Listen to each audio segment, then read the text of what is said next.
Imagine te réveiller et trouver chaque matin une photo de toi en train de dormir dans ta propre chambre. C'est ce qui est arrivé à un jeune homme en Norvège. Et le pire, c'est que cette histoire est vraie. L'histoire commence en 2011. Eric vit seul dans un petit appartement de Bergen, au bord de la mer. Un coin plutôt tranquille et calme, jusqu'au jour où tout va basculer.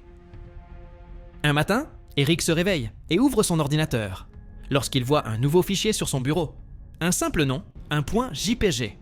Curieux, il clique. Et là, il se voit en train de dormir dans son lit. La photo a été prise à moins d'1 mètre de lui. Eric panique. Il fouille tout son appartement. Vérifie la porte, les fenêtres, la serrure. Mais aucune trace d'effraction. Aucun bruit pendant la nuit. Il se dit que quelqu'un a simplement piraté son ordinateur. Mais la vraie descente aux enfers commence le lendemain matin. Le deuxième jour, un nouveau fichier apparaît, de JPG. Cette fois, la photo montre Eric couché sur le côté. Eric fait une crise de panique. Il n'a aucune caméra chez lui. Personne n'a de clé. Personne ne peut entrer sans qu'il s'en rende compte. Le troisième jour, c'est pire. La photo est prise depuis le coin de la chambre, comme si quelqu'un était resté debout, pendant plusieurs minutes à le regarder. Eric commence à douter de lui-même.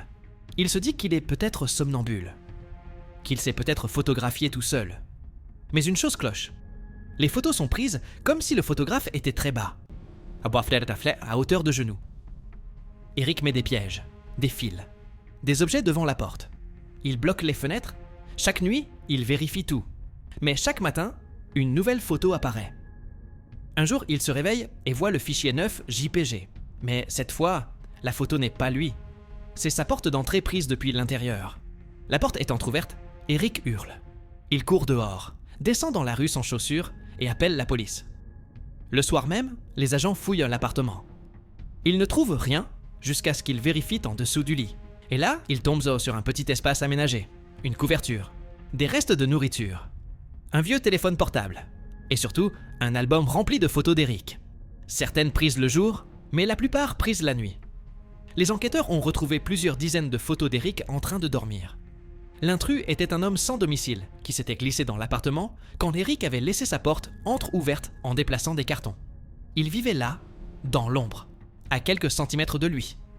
Eric a déménagé après ça et a arrêté ses études pendant 1 an. Et encore aujourd'hui, lorsqu'il ferme les yeux, il revoit la dernière photo de l'album, celle où il dort et où juste derrière lui, on voit la silhouette de l'auteur. Et toi, si tu trouvais une photo de toi en train de dormir, prise pendant la nuit, qu'est-ce que tu ferais? Abonne-toi pour ne pas louper la prochaine histoire vraie.